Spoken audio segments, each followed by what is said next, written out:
Welcome into Bengals Breakdown. I am your host, Stone Shields. Before we get into today's show, I do want to invite you guys to hit that subscribe button if you have not done so already. We will be here all off-season long. The NFL Draft right around the corner. Plenty of exciting stuff coming up, despite the fact, obviously, we are in the offseason. Our next goal here at Bengals Breakdown is to get to 18,000 subscribers. The goal is still to try to get there by the end of the month of March, but we're running out of time here. Still have a ways to go. Need 378 more subs, so help us out. Help us get there. Help us get to 18,000 subscribers. Hit that sub button, youtube.com/BengalsTV. We would greatly appreciate it.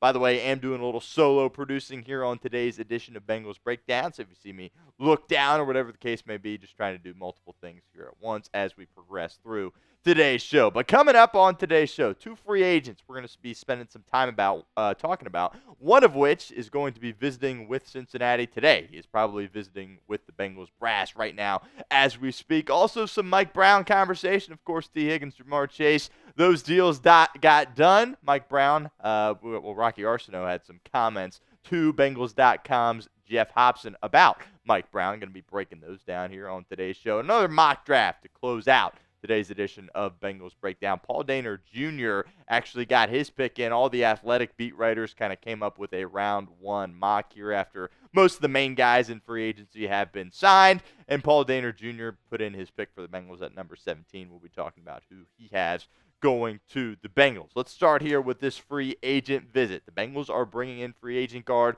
Lucas Patrick today. Again, as of filming, this is probably going down right now. Obviously, there's some flexibility here with Lucas Patrick as far as what position he can play for the Cincinnati Bengals. Does have some experience at center, also has that experience at guard, and obviously the Bengals are looking to really improve there at that guard spot. Really, when I look at Lucas Patrick, I'm not very confident that this is a guy that could come in here and be a shoe-in to start, right? He definitely adds depth, which you desperately need depth, and he also adds a veteran presence as well. This is a guy that started out his career with the Green Bay Packers and then transitioned to playing with the Chicago Bears, and this most recent year played with the New Orleans Saints. Only appeared in 10 games, did have a knee injury that ended his season prematurely, so he's coming off an injury. That also a red flag as well. But I think there's plenty of other names out there, not plenty of other names out there, but Brandon Scherf, a guy we spent a lot of time talking about, that I would much rather have than a guy like Lucas Patrick. Again, he's not going to come in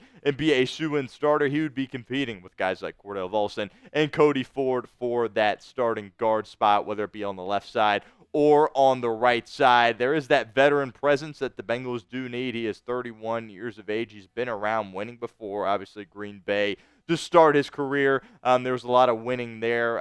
He got waived early on in his career and then ultimately was able to come back to Green Bay, and then guys got hurt and he was able to get into the lineup and get some starts, and he really started most of the games that he played last year for the New Orleans Saints as well. And of note, he did spend time in Green Bay with Jerry Montgomery, who, of course, is the Bengals' new defensive line coach, so there is a bit of a connection there in that regard. And the Bengals are not hesitant to bring in former Packers. Again, he didn't most recently play with Green Bay, but he played the bulk of his career in Green Bay. The Bengals obviously have done that with T.J. Slayton, and Oren Burks spent some time there as well, which I am a fan of that approach. I think Green Bay is a great organization, very well run, so I don't have a problem with bringing in Green Bay Packers, but this would be an underwhelming signing in my opinion, because there isn't that guarantee that he would be a guy that could go in there and start help protecting Joe Burrow.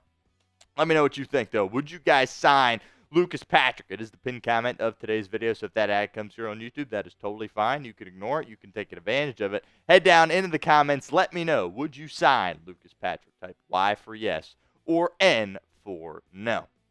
Another free agent we're going to talk about here on today's show is Calais Campbell. We've spent some time talking about Calais Campbell in the past. This guy is just kind of an ageless wonder when you're talking about his abilities out there on the football field. I believe he is 38 years of age, and he still plays at an incredibly high level. You had to deal with him a lot when he was with Baltimore, and he's kind of bounced around the past few years. Last year, most recently, with the Miami Dolphins, and the year prior to that with the Atlanta Falcons. You've addressed that defensive tackle spot in free agency, and of course, you allocated 2 top-end resources in the draft last year getting McKinley Jackson and Chris Jenkins Jr., but I don't think another veteran in that room would necessarily be a bad thing. PFF projects him to be like a 1-year, $3 million deal, and he brings that leadership to the room as well. This guy is a true pro, always has been throughout his career, and I think he could do a great job of just boosting your defense from a leadership perspective and a production perspective as well. Because, again, he's up there in age, but he has not slowed down yet.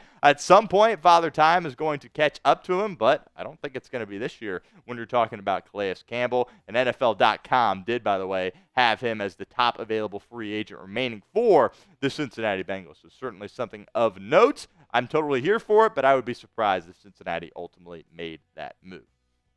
Let's talk Mike Brown a little bit here on today's show. He got it done with T. Higgins and Jamar Chase. Now, obviously, at this point in Mike Brown's career, right, he's not calling the shots like he once was. He is 89 years of age, and he very much so has kind of transitioned things to Katie and Troy Blackburn, who kind of run the show, of course, along with Duke Tobin, but he's still the owner of the Cincinnati Bengals. Rocky Arceneaux, who's the agent for Jamar Chase and T. Higgins, spoke to Jeff Hobson the other day after T. Higgins and Jamar Chase officially inked their extensions, and this is what he had to say about Mike Brown. He said, "I haven't seen him smile like that in a long time. Hopefully those guys bring the Super Bowls to him. I know that is what he is committed to do." And we've kind of seen a new Mike Brown, honestly, over the past couple of years. And it all started, of course, with Joe Burrow. Again, he's not calling the shots like he once was, but the fact that they were able to get the deals with these guys, pay him top-of-the-line money, this is totally different than the Mike Brown that we have seen in the past, and I do think he deserves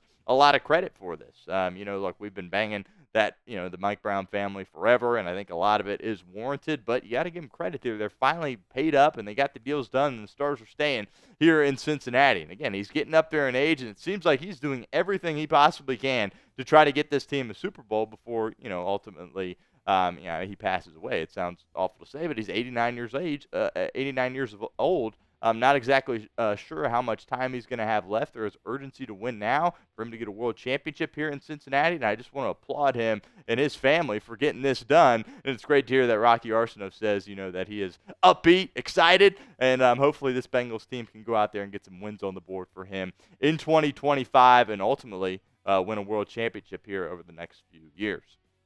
Before we move on, I do want to give a shout-out to our friends over at Fanatics. Let you guys know that Bengals Sideline hats are out now. They are available now. You can go get them, chatsports.com/Bengals Sideline. I've got a few of these myself. Love rocking them, and I really encourage you guys to check some of them out as well. Once again, that link will be in the comment section and the description of today's show, chatsports.com/Bengals Sideline. Last topic on today's show. Let's talk mock draft. We're going to be talking a lot of mock drafts here until we get to the 2025 NFL Draft next month. So The Athletic, really encourage you guys to check out, The Athletic, specifically what Paul Dehner Jr. does for The Athletic covering the Cincinnati Bengals. But all the beat writers came up with a round one mock, and Paul Dehner Jr., who of course covers the Bengals for The Athletic, he got his pick in for the number 17 overall selection, and this is who he picked. Mike Green, a guy that we have talked about a lot. We talked about him on our live show the other day, and we've discussed him at length here on Bengals Breakdown. Daniel Jeremiah most recently had Mike Green mocked to the Cincinnati Bengals as well. From a production standpoint, you feel pretty good about what Mike Green is going to be able to do at the next level. There really is no doubt about that. Absolutely went off from a sack perspective last season. Again, the production is there. Taking a look at these numbers here. How about that? 23 TFLs, 17 sacks. It's the off-the-field stuff that is a concern when you're talking about Mike Green. We've brought it up on the show before. 2 sexual assault situations where he was accused but was never charged. Then he addressed it at the NFL Combine and said it is all good and he did nothing wrong. But that is what caused him, per him, to leave Virginia back in 2021. He didn't play college football in 2022, and then these past 2 years really kind of got back into the swing of things and obviously blew up in 2024. A lot of people have him at the top of their boards as far as pass rushers go. A lot of people say he's the next best one that isn't named Abdul Carter in this draft. I just am hesitant with the off-the-field stuff as to why you would pick a guy like this when you absolutely need to hit this number 17 overall pick. You have to hit it out of the park. if you're the Cincinnati Bengals, and you can't afford off-the-field stuff to get in the way of that. The Bengals in the past have taken guys with red flags off the field. Sometimes it's worked out, sometimes it hasn't. Most recently, of course, taking Jermaine Burton in the 3rd round, and so far, obviously, that has been a disaster. I just think there's probably a safer pick you can take there at number 17. But when you look at the numbers of all these edge rushers, assuming that Cincinnati's going to lean that way, obviously, I'm a fan of going best player available, but if Cincinnati does lean that way, you could argue he is the guy that is the safest pick from a production standpoint because of all the things that he was able to do out there on the football field, and the numbers were there for Marshall. When you're talking about some of these other guys, the numbers weren't necessarily there, like Mykel Williams and, of course, Shamar Stewart. And of note, Jalen Walker went the pick before 17 in this mock draft that The Athletic did, and you guys know how high I am on Jalen Walker. But we'll see. Dehner's got Mike Green going to Cincinnati. In a matter of a little bit over a month, we will find out who the Bengals are taking at number 17, assuming they don't trade out of that spot. Make sure you guys give me a follow over on Twitter at StoneShields_. All of our Bengals Breakdown content will be posted on my Twitter page. Trying to get to 600 followers over there as well. So help me out. Give me a follow over on Twitter.